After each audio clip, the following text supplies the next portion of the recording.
99% लड़कियां इसी वजह से अपनी लाइफ में आगे नहीं बढ़ पाती, और शायद तुम भी उनमें से हो। तुम कुछ करना चाहती हो लेकिन समझ नहीं आता कहाँ से स्टार्ट करें। तुम लोगों को ग्रो करते देख रही हो और तुम खुद अभी भी कंफ्यूज्ड हो। और प्रॉब्लम ये नहीं है कि तुम केपेबल नहीं हो, प्रॉब्लम ये है कि तुम्हें सही डायरेक्शन नहीं मिल रही। अगर तुम ऐसा फील करती हो तो ये वीडियो सिर्फ तुम्हारे लिए है। एंड तक जरूर देखना। सच बताओ, कितनी दफा तुमने सोचा है कि कमाई शुरू करनी है, लेकिन फिर डिले कर दिया, और फिर कुछ दिन बाद वही एहसास, रिग्रेट। आज इस वीडियो में हम हर गर्ल के लिए 10 सिंपल अर्निंग आइडियाज देखेंगे। अक्सर गर्ल्स ये फील करती हैं कि उनके पास अर्निंग के ऑप्शंस बहुत लिमिटेड हैं।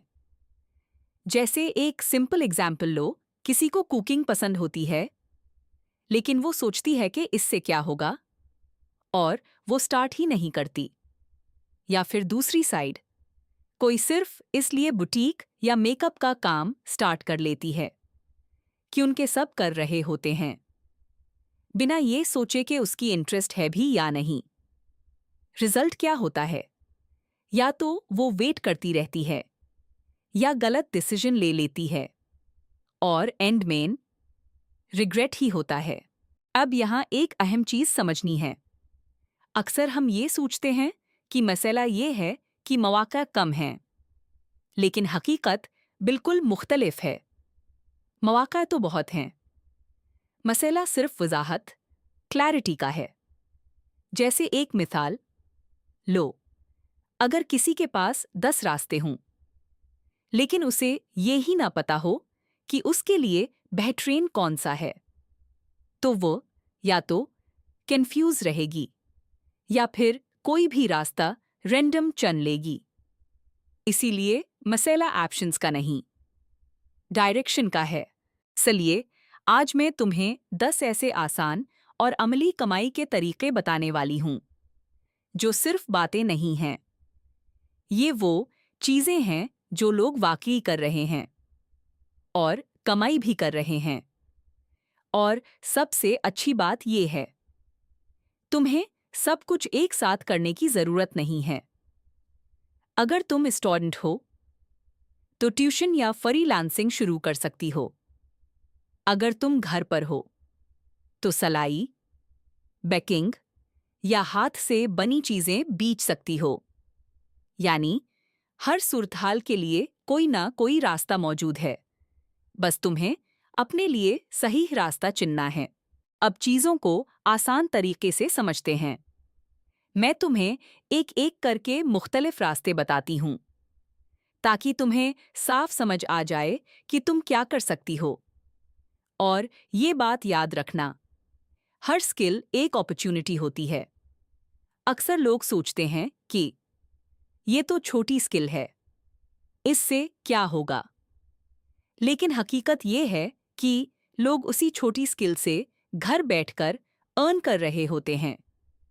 इसलिए ओवरथिंक मत करो, आसानी से देखो, समझो, और फिर अपने हिसाब से एक रास्ता चूज करो। सबसे पहला और आसान तरीका है स्टिचिंग। अगर तुम्हें सिलाई आती है तो तुम आज से ही शुरू कर सकती हो। एक मिसाल देखो, बहुत सी लड़कियां अपने घर से ही कपड़े सीती हैं और रिश्तेदारों और पड़ोसियों से ऑर्डर लेती हैं। फिर आहिस्ता आहिस्ता उनका काम बढ़ता जाता है, और वही अपना छोटा सा बुटीक भी बना लेती हैं। इसमें सबसे अच्छी बात क्या है? ज्यादा इन्वेस्टमेंट की जरूरत नहीं होती, और उसकी डिमांड हर वक्त रहती है। बस अपनी स्किल को इस्तेमाल करना होता है।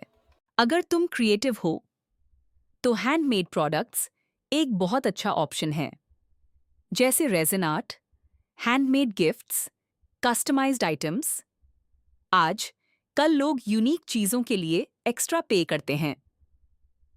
एक मिसाल देखो, इंस्टाग्राम पर बहुत सी लड़कियां हैंडमेड गिफ्ट्स बनाकर ऑर्डर्स लेती हैं, और आहिस्ता आहिस्ता उनका अपना ब्रांड बन जाता है।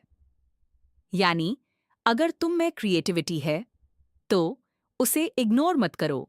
अगर तुम्हें कुकिंग या बेकिंग पसंद है तो ये सिर्फ हॉबी नहीं, अर्निंग सोर्स भी बन सकता है। एक मिसाल देखो, किसी ने घर से सिंपल केक्स बनाना शुरू किए। पहले फ्रेंड्स और फैमिली से ऑर्डर्स लिए, फिर उसने इंस्टाग्राम पेज बनाया और आज वो रेगुलर ऑर्डर्स ले रही है। यानी जो काम तुम पहले से कर रही हो उसी को इनकम में तब्दील कर सकती हो। ब्यूटिशियन वर्क एक ऐसी स्किल है जो कभी आउट ऑफ डिमांड नहीं होती।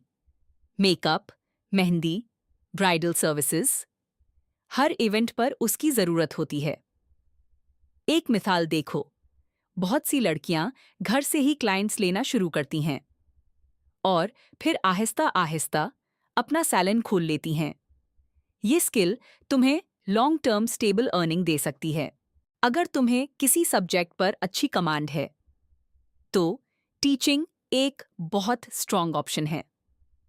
एक मिसाल देखो, किसी ने घर पर 2 या 3 स्टूडेंट्स से स्टार्ट किया, फिर आहिस्ता आहिस्ता स्टूडेंट्स बढ़ते गए और आज वो अपनी एकेडमी चला रही है। यानी अपनी नॉलेज को यूज करो और उसे वेस्ट मत होने दो। अगर तुम्हें बोलना, शेयर करना या गाइड करना पसंद है तो कंटेंट क्रिएशन तुम्हारे लिए बेहतरीन हो सकता है।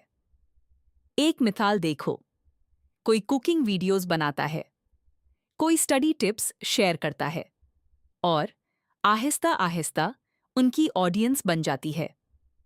फिर वो उसी ऑडियंस से अर्न करते हैं। ये थोड़ा स्लो होता है लेकिन बहुत पावरफुल होता है। फ्रीलांसिंग एक बहुत अच्छा ऑनलाइन ऑप्शन है। अगर तुम कोई स्किल सीख लो, जैसे ग्राफिक डिजाइन, राइटिंग या वीडियो एडिटिंग, तो तुम दूसरों के लिए घर बैठकर काम कर सकती हो। एक मिसाल देखो, बहुत सी स्टूडेंट्स फ्रीलांसिंग से घर बैठकर अर्निंग कर रही हैं। यानी जगह अहम नहीं होती, असल चीज तुम्हारी स्किल होती है। अगर तुम एक्सपीरियंस लेना चाहती हो तो जॉब या इंटर्नशिप भी बहुत अच्छा ऑप्शन है। एक मिसाल देखो, कोई इंटर्नशिप से स्टार्ट करता है, फिर उसी जगह उसे जॉब मिल जाती है। यानी इसमें लर्निंग भी होती है और अर्निंग भी। और जब तुम किसी स्किल में अच्छी हो जाओ तो अगला स्टेप अपना बिजनेस होता है। एक मिसाल देखो, किसी ने बेकिंग शुरू की, फिर आहिस्ता आहिस्ता अपना काम बढ़ा लिया और फिर अपना ब्रांड बना लिया। यानी पहले स्किल, फिर इनकम और फिर बिजनेस। देखा, ऑप्शंस कितने ज्यादा हैं। लेकिन गलती यहां होती है, लोग सब कुछ एक साथ ट्राई करते हैं। एक मिसाल देखो, आज फ्रीलांसिंग, कल बेकिंग, परसों कंटेंट क्रिएशन। नतीजा क्या होता है? कुछ भी ठीक से नहीं हो पाता। इसलिए सिर्फ एक रास्ता चुनो और उसी पर फोकस करो। सबसे बड़ी गलती क्या होती है? स्टार्ट ही नहीं करना। लोग यही सोचते रहते हैं, जब परफेक्ट टाइम आएगा तब स्टार्ट करेंगे। एक मिसाल देखो, 1 साल गुजर जाता है लेकिन वो वहीं के वहीं रहते हैं। हकीकत ये है, परफेक्ट टाइम कभी नहीं आता, स्टार्ट करना पड़ता है। अगर तुम ये समझना चाहती हो कि तुम्हारे लिए कौन सा ऑप्शन बेस्ट है और कैसे स्टार्ट करना है स्टेप बाय स्टेप, तो एक सिंपल सा काम करो, फॉलो करो। मैं तुम्हें गाइड करूंगी ताकि तुम सिर्फ सोचो नहीं बल्कि वाकई स्टार्ट भी करो। स्टार्ट छोटा हो सकता है लेकिन जरूरी ये है कि तुम स्टार्ट करो। कंसिस्टेंसी ही तुम्हें आगे लेकर जाती है। और याद रखना, तुम भी कर सकती हो। अगर तुम्हें ऐसी ही आसान और अमली रहनुमाई चाहिए तो फॉलो करो। मैं तुम्हारी मदद करती रहूंगी।